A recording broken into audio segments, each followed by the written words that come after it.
हैदराबाद में मुस्लिम लड़की से शादी के बाद एक हिंदू लड़के की हत्या का सनसनीखेज मामला सामने आया। ये वारदात हैदराबाद के सरूर नगर की है, जहां नागराजू की चाकू मारकर हत्या कर दी गई। जब ये वारदात हुई तब नागराजू अपनी पत्नी अश्विन सुल्ताना के साथ बाइक पर सरूर नगर की तरफ जा रहा था। तभी दो लोगों ने बीच सड़क पर नागराजू पर रॉड और चाकू से हमला कर दिया। नागराजू के परिवार ने सुल्ताना के परिजनों पर हत्या का आरोप लगाया। हत्या से नाराज हिंदू संगठनों ने पुलिस प्रशासन के खिलाफ नारेबाजी भी की। नागराजू ने 4 महीने पहले सैयद अशीन सुल्ताना से शादी की थी। प्रयागराज में एक स्कूल में बच्चों को इस्लामिक टोपी पहनने के फरमान पर विवाद हो गया। न्याय नगर पब्लिक स्कूल की प्रिंसिपल के खिलाफ मामला दर्ज हो गया। प्रिंसिपल पर धार्मिक भावनाओं को ठेस पहुंचाने का आरोप। प्रिंसिपल ने बच्चों को कुर्ता पैजामा और टोपी पहनकर ईद मुबारक का वीडियो अपलोड करने को कहा था। इस टास्क पर बच्चों को नंबर भी दिए जाने थे। जैसे ही बात वीएचपी को पता चली तो उसकी शिकायत सीएम तक की गई। हालांकि प्रिंसिपल बुशरा मुस्तफा का कहना है कि अगर किसी को ठेस पहुंची है तो माफी मांगने तक को तैयार है। बेंगलुरु में मुस्लिम महिलाओं को धमकी देने का एक मैसेज वायरल हो रहा है। इस मैसेज में कहा गया है कि पब्लिक प्लेस पर अगर कोई मुस्लिम महिला या लड़की बिना बुर्के के दिखाई दी तो उसकी पिटाई कर दी जाएगी। मुस्लिम डिफेंस फोर्स 24x7 नाम का व्हाट्सएप ग्रुप बनाकर मुस्लिम महिलाओं को यह मैसेज भेजा गया है। पुलिस के मुताबिक ज्यादातर मैसेज विदेशी नंबर से लिंक्ड है, जिनको ट्रेस करना आसान नहीं। फिर भी पुलिस पूरे मामले को लेकर सतर्क है।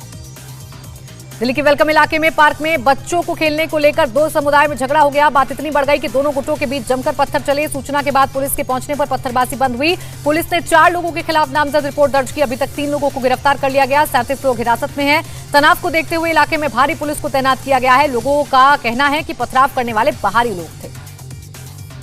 यूपी में बाबा का बुलडोजर चलने का सिलसिला जारी है। आज लखनऊ के अमीनाबाद में पुराने हनुमान मंदिर परिसर में बुलडोजर चलाया गया। 4000 वर्ग फीट में अवैध रूप से बने कॉम्प्लेक्स को जमींदोज कर दिया गया। बताया जा रहा है कि अवैध निर्माण पुराने मंदिर परिसर पर बनाया गया था। लखनऊ नगर निगम और लखनऊ विकास प्राधिकरण ने साझा रूप से इस कार्रवाई को दिया अंजाम। इस दौरान भारी संख्या में पुलिस बल मौजूद रहा।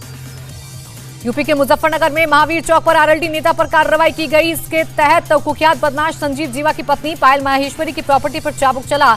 अवैध निर्माण के चलते विकास प्राधिकरण की टीम ने उनके कॉम्प्लेक्स को सील कर दिया। बताया जा रहा है कि सील किए हुए कॉम्प्लेक्स की कीमत 3 करोड़ है। विकास प्राधिकरण के सचिव का कहना है कि इसे लेकर नोटिस दिया गया था, जिसका कोई जवाब नहीं मिला। यूपी में माफियाओं पर पुलिस का बुलडोजर एक्शन जारी। रामपुर में माफिया उज्जवल दीदार की अवैध संपत्ति पर बुलडोजर चला दिया गया। कार्रवाई के दौरान भारी संख्या में पुलिस बल तैनात रहा। पुलिस का कहना है कि आरोपी ने एक शख्स की 5 एकड़ जमीन पर जबरदस्ती कब्जा किया हुआ था, जिसकी शिकायत के बाद प्रशासन ने कब्जा मुक्त करवाया है। यूपी के पूर्व मंत्री याकूब कुरैशी की मुश्किलें बढ़ गई हैं। पुलिस मेरठ में स्थित याकूब के घर पहुंची और कुर्की वारंट चस्पाकर भगोड़ा घोषित कर दिया। दरअसल याकूब की फैक्ट्री में अवैध तरीके से मीट पैकिंग हो रही थी। इस मामले में उनकी पत्नी संजीदा बेगम, बेटे इमरान और फिरोज भी नामजद हुए थे। याकूब अपने परिवार के साथ अप्रैल से ही फरार चल रहे हैं, जिनकी तलाश में पुलिस दबिश दे रही है। यूपी में बुलडोजर बाबा का खौफ अपराधियों पर साफ नजर आ रहा है। मुजफ्फरनगर में 2 हिस्ट्री शीटर गले में तख्ती डालकर पुलिस थाने में हाजिरी देने पहुंचे। थाने में घुसते ही दोनों बदमाशों ने बार-बार हाथ जोड़े और कान पकड़े और फिर कभी अपराध न करने की कसम खाई। दोनों ने थाने में नियमित हाजिरी देने की भी शपथ ली। पुलिस के मुताबिक दोनों बदमाश गोकशी समेत कई संगीन अपराधों में शामिल रहे हैं। शाहजहांपुर में पुलिस ने हत्या के फरार आरोपी के सरेंडर के लिए अनोखी ट्रिक निकाली है। आरोपी के घर के बाहर पुलिस ने बुलडोजर खड़ा कर चेतावनी दी, आरोपी थाने में पेश हो, नहीं तो आरोपी के घर को बुलडोजर से कर दिया जाएगा जमींदोज। पुलिस ने बताया कि शादी में हुई कहासुनी में दोनों एक दूसरे पर फायर किया था, जिसमें एक शख्स की मौत हो गई थी। एसपी ने आरोपी की जल्द गिरफ्तारी का दावा किया। एमपी के नरसिंहपुर में घर के एक नौकर ने ही खौफनाक वारदात को दिया अंजाम। नौकर ने 7 साल की बच्ची के साथ पहले रेप किया, फिर उसकी हत्या कर दी। पुलिस ने आरोपी को गिरफ्तार कर लिया, जिसने अपना गुनाह कबूल कर लिया है। पुलिस ने बताया कि आरोपी पहले बच्ची को बहला फुसलाकर घर से दूर ले गया, फिर उसके साथ रेप किया और कपड़े से गला घोंटकर उसकी हत्या कर दी। पुलिस ने आरोपी की निशानदेही के बाद बच्चों का शव बरामद कर लिया है। जहां एक तरफ देश भर में बिजली की किल्लत चल रही है, हर तरफ कटौती की जा रही है, वहीं अलीगढ़ में बिजली की जमकर बर्बादी हो रही है। यहां दिन में भी स्ट्रीट लाइट्स जल रही हैं, जिससे लोग काफी परेशान हैं और प्रशासन पर लापरवाही का आरोप लग रहा है। इस मामले में बिजली विभाग ने सफाई दी है कि लाइट बुझाने और जलाने के लिए टीमें लगाई गई हैं और कई जगहों पर टाइमर स्विच भी लगाए गए। चेन्नई में केंद्र सरकार के खिलाफ टीपीडीके ने प्रदर्शन किया। साउथ रेलवे की वैकेंसियों की भर्ती परीक्षा नॉर्थ इंडिया में आयोजित करने पर सरकार के खिलाफ हल्ला बोल दिया है। प्रदर्शनकारियों के काले कपड़े पहनकर विरोध जताया, पोस्टर लहराए और जमकर नारेबाजी की। सड़क जाम करने के बाद पुलिस ने सैकड़ों वर्कर्स को हिरासत में ले लिया है और पुलिस लाइन ले गई है, जिन्हें बाद में छोड़ दिया गया।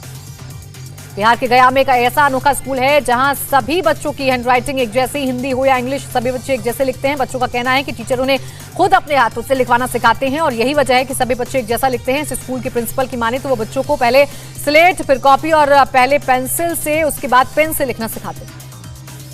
राजौरी के कोटरंका सब डिवीजन में आजादी के बाद पहली बार पीने का पानी पहुंचेगा, जिसके लिए मेगा प्रोजेक्ट पर लगातार काम जारी है। प्रोजेक्ट के लगभग 90% काम पूरे कर लिए गए हैं। गांव में पाइपलाइन डालने का काम शुरू हो गया है। सरकार के इस काम पर स्थानीय लोगों ने खुशी जताई है। प्रोजेक्ट के जोनल ऑफिसर का कहना है कि इससे पानी की किल्लत खत्म हो जाएगी और जल्द ही हर घर में साफ पानी पहुंचने लगेगा। राजस्थान सांप्रदायिक दंगों का गढ़ बनता जा रहा है। पहले करौली, फिर जोधपुर, अब भीलवाड़ा में भी दो समुदायों के बीच आग सुलग पड़ी है। देर रात सांगानेर इलाके में दो लड़कों पर हमला किया गया और उनकी बाइक भी जला दी गई। मौके पर पहुंची पुलिस के सामने लोग हमलावरों की गिरफ्तारी की मांग को लेकर हंगामा करते लगे, जिसके बाद पुलिस ने लोगों को समझाया और घायलों को अस्पताल में करवाया भर्ती। फिलहाल इलाके में भारी संख्या में पुलिस बल तैनात कर दिया गया है। तनाव को देखते हुए भीलवाड़ा में 24 घंटे के लिए इंटरनेट बंद कर दिया गया है।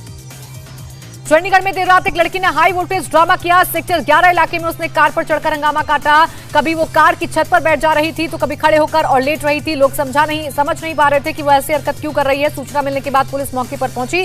काफी मशक्कत के बाद उसे नीचे उतारा जा सका। पुलिस को नशे की हालत में लड़की के ड्रामा करने का शक है, इसलिए उसने मेडिकल के लिए भेजा है। इंडिया टीवी हर वक्त हर जगह डाउनलोड करने के लिए सर्च करें India TV news Google play store या ऐप स्टोर पर।